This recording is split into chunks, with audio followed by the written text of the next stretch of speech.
بسم الله الرحمن الرحيم الحمد لله والصلاة والسلام على رسول الله وعلى آله وأصحابه أجمعين أما بعد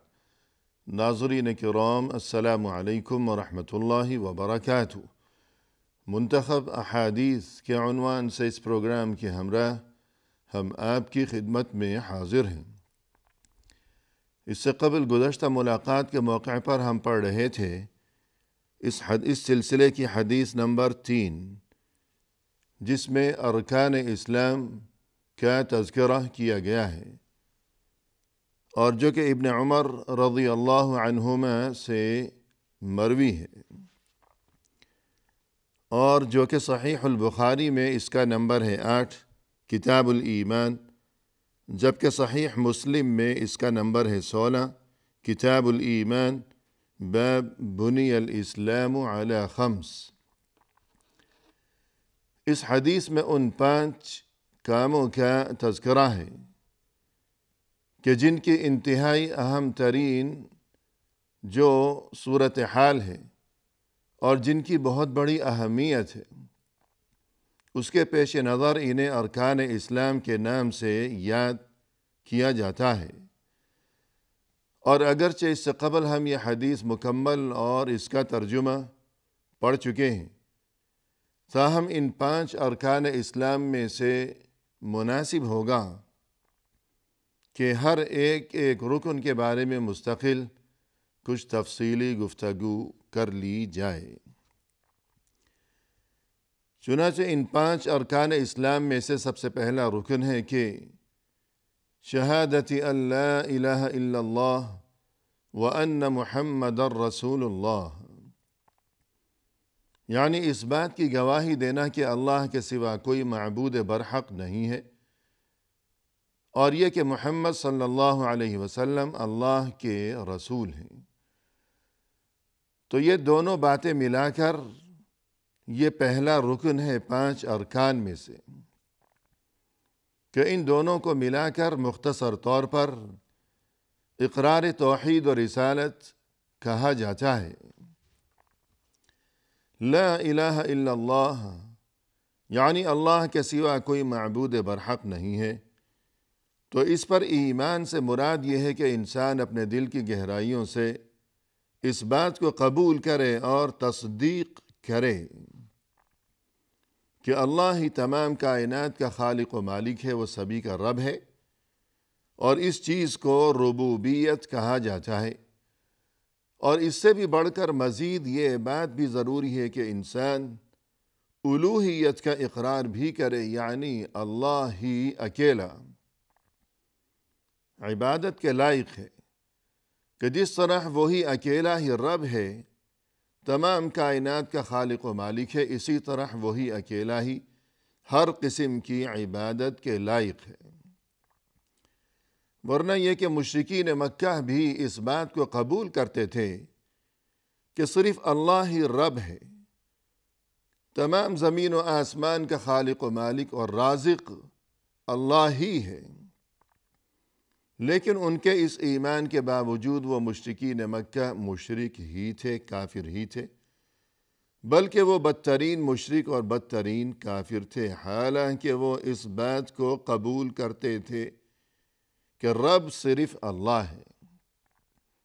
لیکن اس کے بعد جو دوسرا حصہ ہے کہ الوہیت، یعنی جس طرح وہی اکیلا اللہ ہی رب ہے،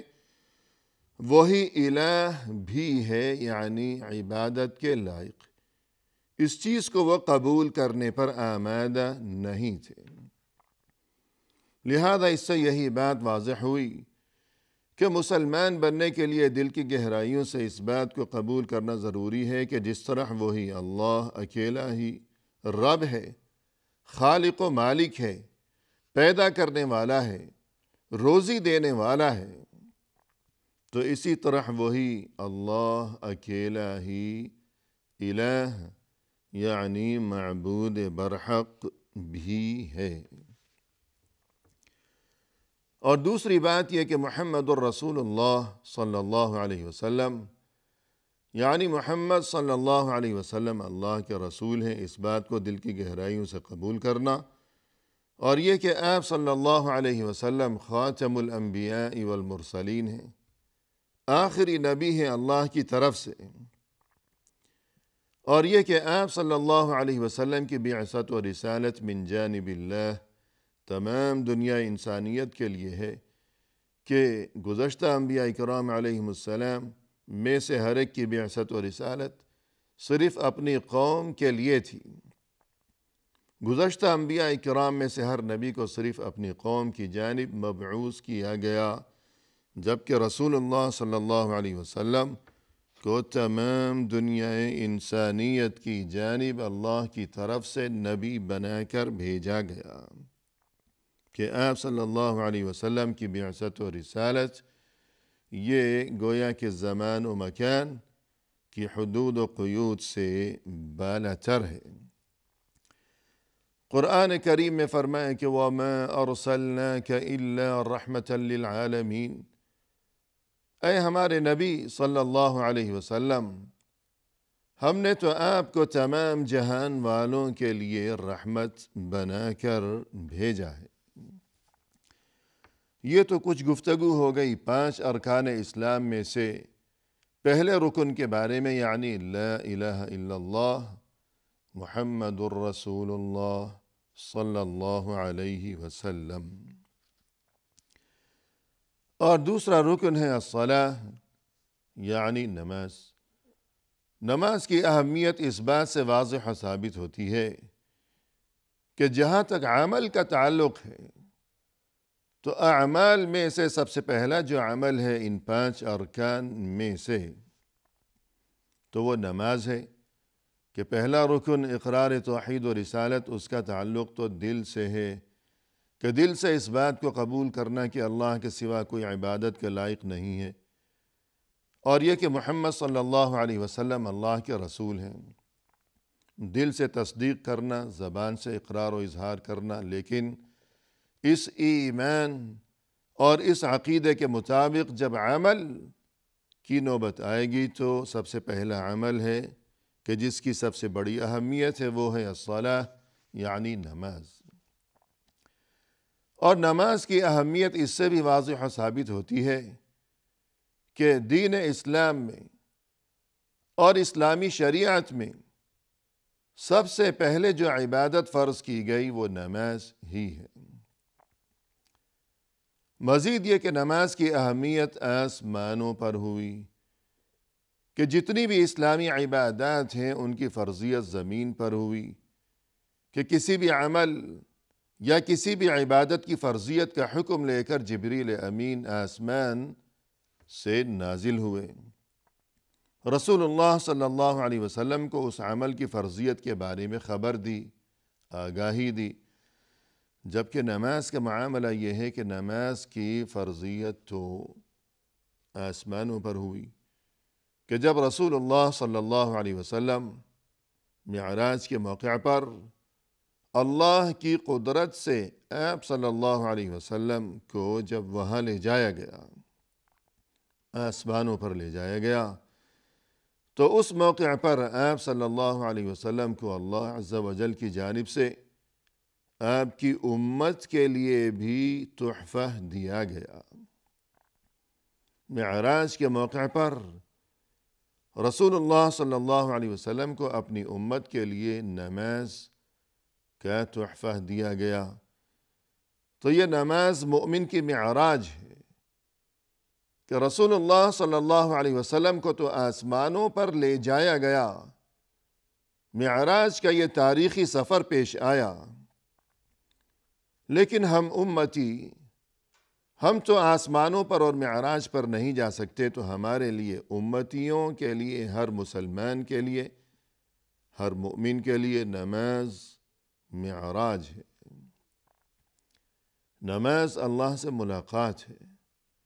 نماز اللہ سے مناجات ہے، نماز ٹوٹے دلوں کی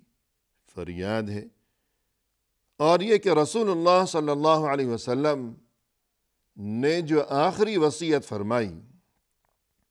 آخری وصیت، یعنی جب انسان کو اس بات کا یقین ہو جاتا ہے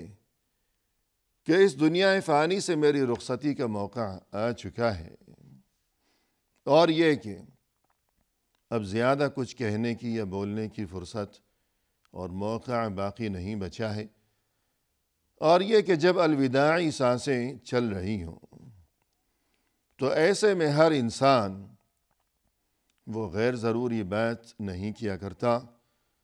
بلکہ اس موقع پر انسان صرف وہی بات کیا کرتا ہے کہ جس کی اس کے نزدیک بہت زیادہ اہمیت ہوا کرتی ہے۔ تو آپ صلی اللہ علیہ وسلم نے اس موقع پر جو آخری وصیت فرمائی وہ یہی تھی، فرمائے کہ الصلاۃ الصلاۃ، یعنی نماز کی پابندی کرتے رہنا، نماز کی پابندی کرتے رہنا۔ مزید یہ کہ اول ما یحاسب عنہ العبد یوم القیامہ الصلاۃ،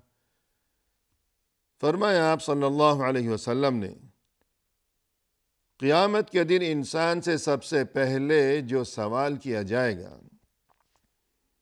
وہ نماز کے بارے میں ہی ہوگا۔ سب سے پہلا سوال، سب سے پہلا حساب، اول ما یحاسب علیہ العبد یوم القیامہ الصلاۃ۔ تو اس سے بھی یقیناً نماز کی اہمیت واضح ہوتی ہے۔ اسی طرح نماز کی فضیلت بیان کرتے ہوئے ایک موقع پر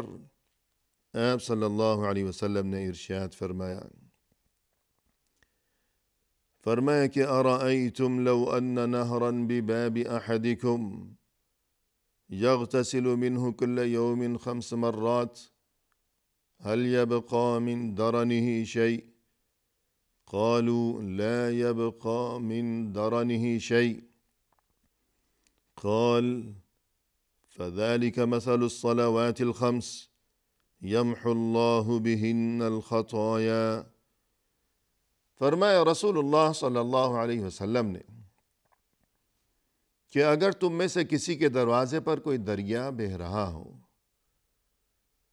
اور وہ ہر روز اس دریا میں دن میں 5 بار غسل کیا کرتا ہو تو کیا اس کے جسم پر کوئی میل کچیل باقی رہے گا؟ یعنی روزانہ دن میں 5 بار وہ غسل کیا کرتا ہے، اور یہ کہ پانی کی کوئی قلت بھی نہیں ہے بلکہ پورا دریا بہہ رہا ہے، اور مزید یہ کہ وہ دریا کہیں بہت دور نہیں ہے کہ سستی ہونے لگے کہ آج جاؤں یا نہ جاؤں، بلکہ وہ دریا تو خود اس کے دروازے پر ہی بہہ رہا ہے، اس قدر قریب ہے۔ تو ایسا انسان کیا اس کے جسم پر کوئی میل کچیل باقی رہ پائے گا؟ قالوا لا يبقى من درنه شيء، لوگوں نے عرض کیا کہ اے اللہ کے رسول، اس کے جسم پر میل کچیل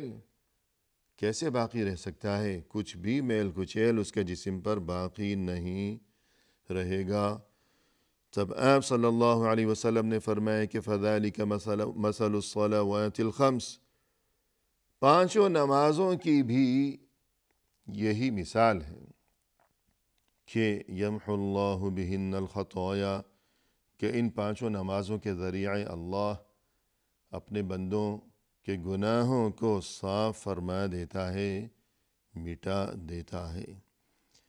تو یہ ہے نماز کے بارے میں صورتحال۔ اسی طرح قرآن کریم میں فرمایا کہ قد افلح المؤمنون الذین هم فی صلاتهم خاشعون، یقیناً کامیاب ہو گئے وہ اہل ایمان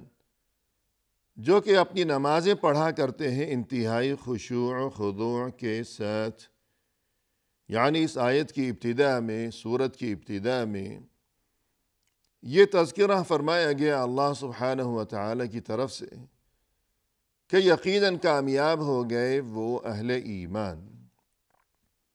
یعنی دنیا والوں کی نظروں میں کامیابی کا معیار شاید مختلف ہو یا جو کچھ بھی معاملہ ہو، لیکن ظاہر ہے کہ اصلی اور حقیقی کامیاب تو وہی ہے کہ جس کے بارے میں خود اللہ عز و جل یہ ارشاد فرما دے کہ یقیناً کامیاب تو یہی ہے، تو پھر وہی دراصل حقیقی کامیاب ہے۔ تو اس صورت کی ابتدا میں اللہ عز و جل کی جانب سے اہل ایمان کے بارے میں یہ بات ارشاد فرمائی گئی کہ یقیناً وہ کامیاب ہو گئے۔ پھر مزید یہ کہ آئندہ آیات میں ان اہل ایمان کی چند صفات کا تذکرہ کیا گیا ہے کہ وہ اہل ایمان ایسے ہیں اور ایسے ہیں اور ایسے ہیں۔ تو یہ بات قابل غور ہے کہ سب سے پہلی جو صفت اللہ کی طرف سے بیان کی گئی اہل ایمان کی وہ یہ کہ الذین هم فی صلاتهم خاشعون، کہ وہ اپنی نمازیں ادا کیا کرتے ہیں خشوع و خضوع کے ساتھ، اور اس کے بعد دیگر متعدد صفات کا تذکرہ کیا گیا اہل ایمان کے بارے میں کہ وہ ایسے ہیں اور ایسے ہیں، لیکن آخر میں پھر یہی صفت بیان کی گئی کہ والذین هم علی صلواتهم یحافظون، کہ وہ اپنی نمازوں کی حفاظت کیا کرتے ہیں، یعنی نمازیں ادا کیا کرتے ہیں پابندی کے ساتھ۔ تو یہاں غور طلب ہے یہ بات کہ اہل ایمان کی صفات میں سب سے پہلی صفت بھی نماز بیان کی گئی اللہ کی طرف سے، اور سب سے آخر میں پھر یہی صفت بیان کی گئی، یعنی نماز کی پابندی کرتے رہنا۔ تو یقیناً اس سے نماز کی اہمیت خوب واضح و ثابت ہوتی ہے، لہذا ہمیں اس بات کو سمجھ لینا چاہیے،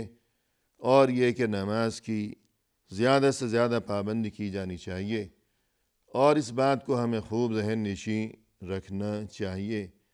کہ جتنی بھی اسلامی عبادات ہیں ان میں ہمیں یہ صورتحال